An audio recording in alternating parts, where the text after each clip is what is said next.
Hello everyone, स्वागत है आप सभी का मेरे इस चैनल बायोलॉजी विद श्रद्धा में। बच्चों, लास्ट क्लास में हम डाइजेशन टॉपिक की बात कर रहे थे कि ह्यूमन बींग्स में डाइजेशन जो है वो कैसे चलता है, क्या क्या जो प्रोडक्ट्स हैं जो कि टूटते हैं और वो आगे चल के क्या बनते हैं, कहाँ कहाँ से क्या क्या सिक्रीट होता है, ये सारी चीजें भी हम लोग ने देखी थी। आगे इसी चीज को कंटिन्यू करेंगे और देखेंगे कि स्मॉल इंटेस्टाइन में किस तरह से डाइजेशन चलता है। स्मॉल इंटेस्टाइन बच्चों ये पार्ट है, ठीक है, डाइजेस्टिव सिस्टम का। ये जो मैं बना रही हूँ काफी गोल घुमा हुआ और एक ही जगह पे कह सकते हैं कि सिमटा हुआ है। ये काफी कम जगह में पाया जाता है। अगर इसके लेंथ की बात करें तो ये अराउंड 5 से 7 मीटर तक का हो सकता है एक हर्बीवोरस प्लांट में, हर्बीवोरस एनिमल में, प्लांट में नहीं। तो हर्बीवोरस एनिमल्स क्या होते हैं? हर्बीवोरस एनिमल वो होते हैं जो कि ऐसे एनिमल्स जो कि सिर्फ प्लांट्स खाते हैं। तो प्लांट्स में बच्चों हम जानते हैं कि जो प्लांट्स का सेल वॉल होता है बच्चों, वो सेल्यूलोज का बना रहता है, ठीक है। और सेल्यूलोज जैसी चीजों को डाइजेस्ट करने के लिए स्मॉल इंटेस्टाइन को बड़ा होना पड़ता है। इसीलिए पाया गया है कि जो हर्बीवोरस एनिमल्स होते हैं उनके अंदर जो स्मॉल इंटेस्टाइन है उसकी लेंथ ज्यादा होती है एज कंपेयर्ड हमारे, ठीक है। तो हम लोग सेल्यूलोज डाइजेस्ट नहीं कर सकते, इसी वजह से हमारा जो स्मॉल इंटेस्टाइन है वो हर्बीवोरस एनिमल की तुलना में छोटा होता है। अब यहाँ पे हम लोग बात करते हैं कि भाई यहाँ पे जब डाइजेशन होगा तो किस किसके सिक्रीशन से होगा। अब यहाँ पे अगर आप देखेंगे तो बच्चों ये देखिए, ये था स्टमक जिसमें हमने लास्ट क्लास में पढ़ा था। अब ये स्टमक जहां ये खत्म होता है, ये वाला पार्ट, यहीं से देखेंगे तो स्मॉल इंटेस्टाइन जो है वो शुरू हो जाता है, ठीक। अब यहाँ पे अगर देखेंगे तो ये जो स्मॉल इंटेस्टाइन है इसका ये पहला सेक्शन है, उसके बाद बाकी का सेक्शन ये जो अंदर घुमा हुआ है वो रहता है। तो पहला जो ये सेक्शन है इसमें आप देखेंगे एक तो इस साइड से इधर लिवर है और इधर दूसरे साइड में अगर हम आए तो इस साइड में आपको पैनक्रियाज दिखेगा, ठीक है। ये दो तरह के ऑर्गन्स हैं जो कि अपना कुछ ना कुछ सिक्रीशन जो है वो इस स्मॉल इंटेस्टाइन के ये जो पहले हिस्से में अपना ये सिक्रीशन ऐड करते हैं या वहां पे सिक्रीशन अपना डाल देते हैं। अब इनके सिक्रीशन में है क्या वो हम जानेंगे। अच्छा, लिवर के साथ आपको ये आगे एक और ऑर्गन दिख रहा है, इसको हम लोग बोलते हैं गॉल ब्लैडर। क्या कहते हैं? गॉल ब्लैडर, ये पाया जाता है, ठीक। अब पैनक्रियाज आप देखेंगे तो जैसे एक लीफ होता है, लीफ जैसे हम जानते हैं बच्चों की पत्ती जो होती है वो ऐसी कुछ रहती है, बिल्कुल उसी से मिलता जुलता स्ट्रक्चर इस पैनक्रियाज का होता है। पैनक्रियाज एक ग्लैंड है बच्चों, ठीक है, और ये कुछ ना कुछ सिक्रीशंस अपने देता है ताकि जो खाना है वो हमारा पच सके। अब ये सबसे पहले हम लोग बात करते हैं कि पैनक्रियाज से क्या आ रहा है, क्योंकि भाई इन सब के सिक्रीशंस को जब हम समझ जाएंगे तो हम स्मॉल इंटेस्टाइन के डाइजेशन को भी क्लियरली समझ लेंगे। तो पैनक्रियाज की अगर हम बात करें तो पैनक्रियाज में बच्चों यहां से सिक्रीट होता है एक जूस, पैनक्रियाज से एक जूस सिक्रीट होता है, इसको कहते हैं पैनक्रियाटिक जूस।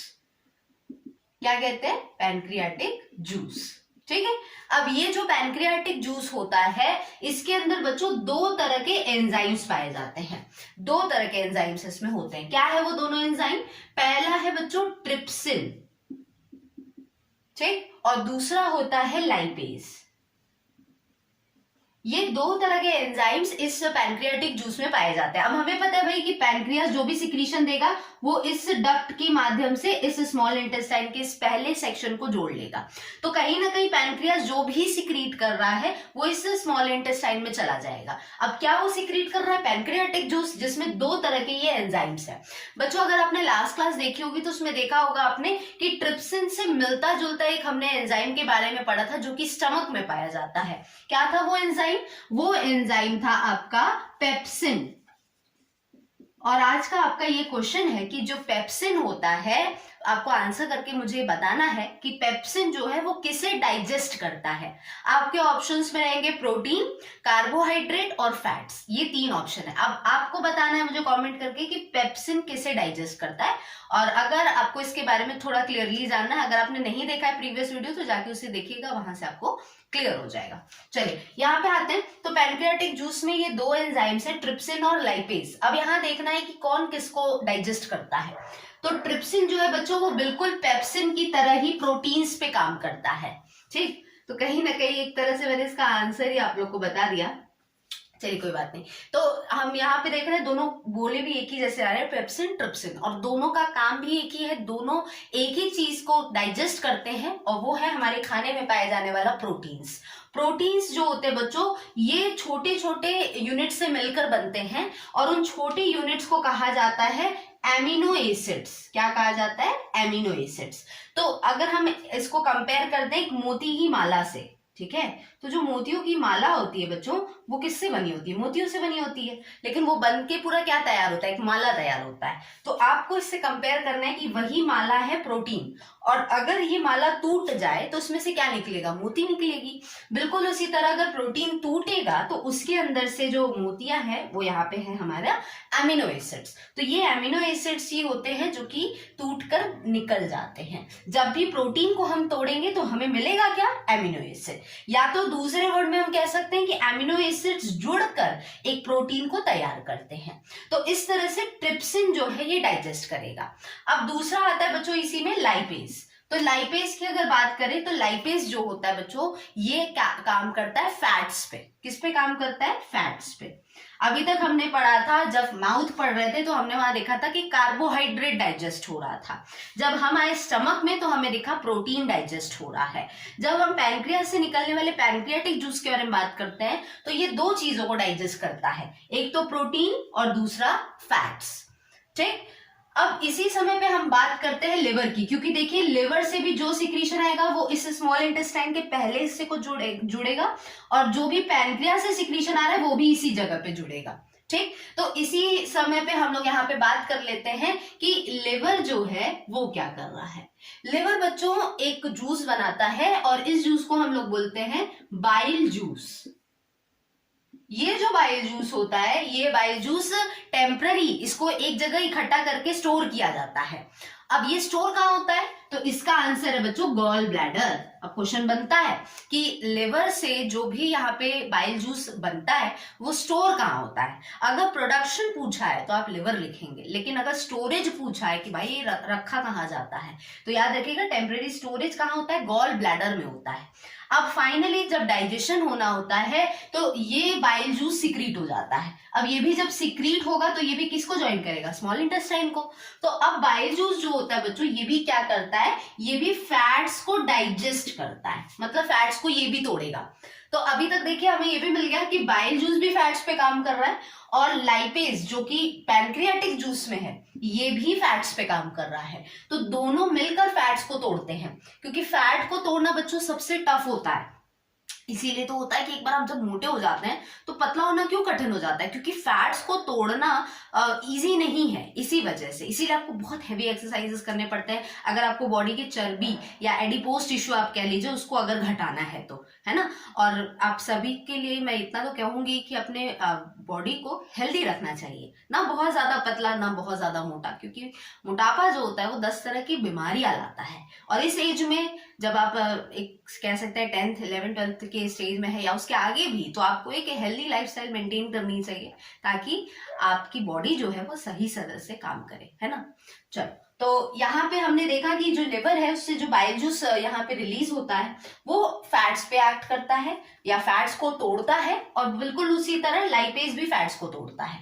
जब यहाँ पे फैट्स को तोड़ने की बात आती है तो बच्चों यहाँ पे एक वर्ड यूज होता है, इस वर्ड को हम बोलते हैं इमल्सिफिकेशन। ठीक है, तो ब्रेकडाउन, फैट्स का जो ब्रेकडाउन है इसको हम इमल्सिफिकेशन भी कहते हैं। तो ये जो इमल्सिफिकेशन है ये चलता है, और इमल्सिफिकेशन ऑफ फैट्स, कई बार क्वेश्चन पूछता है कि इमल्सिफिकेशन का काम कौन करता है, तो याद रखिएगा बाइल जूस करता है। अब बात आती है यहाँ पे कि ये टूट कर बनेगा क्या, है ना। जैसे हमने देखा कि जब माउथ की हम बात करें तो हमने देखा वहां पे स्टार्च माल्टोज बन रहा है। बिल्कुल उसी तरह हमने देखा कि पेप्सिन और ट्रिप्सिन क्या कर रहे हैं? प्रोटीन को एमिनो एसिड्स में कन्वर्ट कर रहे हैं। अब बात आती है कि लाइपेज और बाइल जूस फैट्स को तोड़ेंगे तब क्या बनेगा। तो बच्चों फाइनली जब फैट्स टूटता है तो वो दो प्रोडक्ट्स बनाता है। पहला है इसमें फैटी एसिड, और दूसरा इसी में होता है ग्लिसरॉल। ठीक है, तो ये दो तरह के सिंपल प्रोडक्ट्स बनते हैं जब फाइनली लाइपेज और बाइल जूस मिलकर फैट्स को तोड़ते हैं। तो इस तरह से बच्चों कंप्लीट डाइजेशन स्मॉल इंटेस्टाइन में होता है कि जो भी खाना है वो टूटता है। अब टूट के बना क्या क्या, तो हमने देखा भाई कि क्योंकि देखिए यहाँ से पैनक्रियाटिक जूस आ रहा है तो इसने ट्रिप्सिन और लाइपेज प्रोड्यूस किया, जिससे ये एक प्रोटीन को तोड़ा, लाइपेज ने फैट्स को तोड़ा। बिल्कुल उसी तरह लिवर साइड से आया हमारा यहाँ पे बाइल जूस, जो कि फैट्स पे अगेन काम किया और फाइनली कन्वर्ट होके ये फैटी एसिड और ग्लिसरॉल बन गया। तो कहीं ना कहीं हम देख रहे हैं कि फैट्स और प्रोटीन ये दोनों टूट गए, लेकिन अभी एक और प्रोडक्ट बचा हुआ है और वो तीसरा प्रोडक्ट है बच्चों कार्बोहाइड्रेट, जिसका हमने देखा कि सिर्फ 30% डाइजेशन माउथ में हुआ था, अभी 70% डाइजेशन बचा है। तो वो डाइजेशन कहाँ होगा? वो डाइजेशन होगा स्मॉल इंटेस्टाइन में। तो बच्चों आइए अब हम लोग यहाँ पे देख लेते हैं कि जो इंटेस्टाइनल ग्लैंड है यहाँ से क्या प्रोड्यूस होता है। अभी तक हमने लिवर का जो सिक्रीशन है वो देख लिया और साथ में हमने जो पैनक्रियास का सिक्रीशन है वो भी देख लिया, कौन किसको तोड़ रहा है ये भी देख लिया। चलिए आइए अब बात करते हैं इंटेस्टाइनल ग्लैंड की। तो इंटेस्टाइनल ग्लैंड जो होता है ये इंटेस्टाइन में पाया जाता है, ठीक है। जैसे याद करिए मैंने बताया था कि जो स्टमक होता है उसके ग्लैंड, उसके अंदर भी ग्लैंड्स होते हैं। बच्चों देखो कोई भी ऑर्गन है, कई बार ऐसा होता है कि कुछ ऑर्गन के अंदर ग्लैंड्स पाए जाते हैं। अभी ग्लैंड्स क्या होता है? तो ग्लैंड्स का मतलब है कि जब वो ऑर्गन कुछ ना कुछ सिक्रीट करने लगे तब उस ऑर्गन को हम ग्लैंड बोल सकते हैं। जैसे कि स्टमक और इंटेस्टाइन हो गया, ये अपने अंदर से कुछ ना कुछ सिक्रीशन करता है जो कि खाने को पचाता है ना, या खाने को तोड़ता है दूसरी भाषा में कहें तो बिल्कुल उसी तरह जैसे हमने देखा कि स्टमक में गैस्ट्रिक ग्लैंड होता है और उसी तरह पे इंटेस्टाइन में जो ग्लैंड होता है, ये क्या था? इंटेस्टाइन था। तो जो इंटेस्टाइन है इसमें कौन सा ग्लैंड होगा? इसके ग्लैंड को हम लोग बोलेंगे इंटेस्टाइनल ग्लैंड। अब इंटेस्टाइनल ग्लैंड से जो सिक्रीशन होता है, इस सिक्रीशन को हम लोग बोलते हैं इंटेस्टाइनल जूस। क्या बोलते हैं? Intestinal juice. तो इंटेस्टाइनल जूस जो होता है ये फाइनली किस पे काम करता है? कार्बोहाइड्रेट्स पे। ठीक, कितने % कार्बोहाइड्रेट्स पे? अगर आपने लास्ट क्लास देखी होगी तो आपको पता होगा कि कार्बोहाइड्रेट्स का 30% जो डाइजेशन था वो तो हो गया था कहां पे? माउथ में ही, राइट। माउथ में ही 30% डाइजेशन हो गया था। किसकी मदद से? सलाइवरी अमाइलेज की मदद से, जो कि सलाइवा में पाए जाते हैं। यहाँ पे क्या होता है कि बचे हुए जो 70% कार्बोहाइड्रेट्स हैं उनका डाइजेशन कौन करता है? Intestinal juice. अब हर क्लास में जाएंगे 11th में तो आपको पता चलेगा, अगर आप बायो लेते हैं तो उसमें आप देखेंगे कि इंटेस्टाइनल जूस में बहुत अलग अलग तरह के ढेरों एंजाइम्स पाए जाते हैं और ये सारे एंजाइम्स जो है मिलकर कार्बोहाइड्रेट्स को ब्रेक करते हैं। ठीक, अब बात आती है कि भाई कार्बोहाइड्रेट्स पे भी जब अलग अलग तरह के एंजाइम्स या जूस एक्ट कर रहे हैं तो अब फाइनली ये टूट कर क्या बनेगा? तो कार्बोहाइड्रेट्स जब टूटता है बच्चों, जब इनका क्या होता है? ब्रेक डाउन होता है। जब ये टूटेंगे तो कार्बोहाइड्रेट्स ब्रेक होकर क्या बनते हैं? ये ब्रेक होकर बनते हैं ग्लूकोज। ग्लूकोज का फॉर्मूला क्या होता है? C6H12O6, है ना। ये सबसे सिंपल शुगर होता है बच्चों। तो शुगर को डाइजेस्ट, मतलब कार्बोहाइड्रेट का दूसरा नाम हम शुगर बोल सकते हैं। तो कार्बोहाइड्रेट, प्रोटीन और फैट, ये तीनों फाइनली डाइजेस्ट होते हैं स्मॉल इंटेस्टाइन में। ठीक, तो ये भी टूट गया। अब एक समरी अगर फटाफट से ले लें तो हमने देखा कि इंटेस्टाइन में था इंटेस्टाइनल ग्लैंड, जिससे प्रोड्यूस हुआ इंटेस्टाइनल जूस। उसमें ढेरों एंजाइम्स थे जिसने कार्बोहाइड्रेट को ग्लूकोज में कन्वर्ट कर दिया, जो कि सबसे सिंपल शुगर है। बिल्कुल उसी तरह पैनक्रियास जो था उसके अंदर पाए जाने वाले जो जूस होते हैं वो फाइनली क्या कर देते हैं? प्रोटीन्स को तोड़ देते हैं और प्रोटीन्स को तोड़कर किस में कन्वर्ट करते हैं? एमिनो एसिड्स में। तो जब प्रोटीन्स पे काम होता है बच्चों वो दो की मदद से हुआ था। एक तो पैनक्रियास से जो सिक्रीशन हुआ था और दूसरा स्टमक से भी जो सिक्रीशन था। तो स्टमक से किसने काम किया था? पेप्सिन ने काम किया था। और पैनक्रियास से किसने काम किया? ट्रिप्सिन ने काम किया।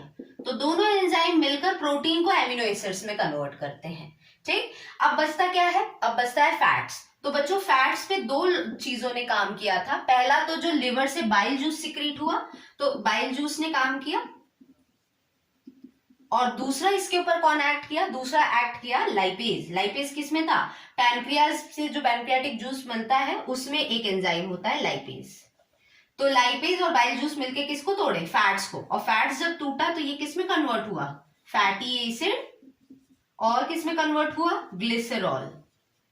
तो ये रहा हमारे फाइनल प्रोडक्ट्स जो डाइजेशन के बाद बचते हैं। एक है फैटी एसिड ग्लिसरॉल, दूसरा है हमारा ग्लूकोज और तीसरा है हमारा एमिनो एसिड्स। तो ये तीनों सबसे सिंपल प्रोडक्ट्स होते हैं बच्चों, और ये तीनों सिंपल प्रोडक्ट्स फाइनली डाइजेस्ट कहाँ होते हैं? स्मॉल इंटेस्टाइन में होते हैं। अब जब खाना जो हमारा कॉम्प्लेक्स फूड था जब वो पूरी तरह से सिंपल हो चुका है, तब ये फाइनली रेडी है कि ये हमारे सेल और टिश्यू या तो ब्लड के थ्रू सेल और टिश्यू तक पहुंच जाए और हमारे ये ग्रोथ और न्यूट्रिशन में मदद करे। तो इस तरह से बच्चों खाना जो है वो टूटता है। कैसे कैसे पूरी प्रोसेस कंप्लीट हुई, आई होप आपको ये पूरे वीडियो के थ्रू समझ में आया होगा।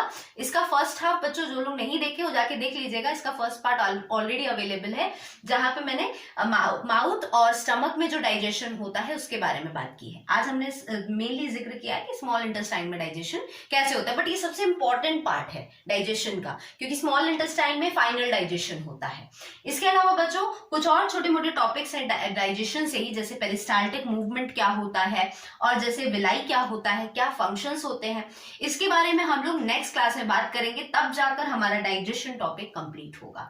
आई होप बच्चों आपके लिए ये वीडियोस जो मैं आप लोग के लिए लेकर आ रही हूँ आपके लिए यूजफुल है। अगर वीडियो अच्छा लगा हो तो लाइक जरूर करेगा, चैनल को सब्सक्राइब जरूर करेगा अगर आपने नहीं किया होगा। मिलते हैं नेक्स्ट क्लास में नए टॉपिक के साथ में, अभी के लिए इतना ही रहेगा। Thank you.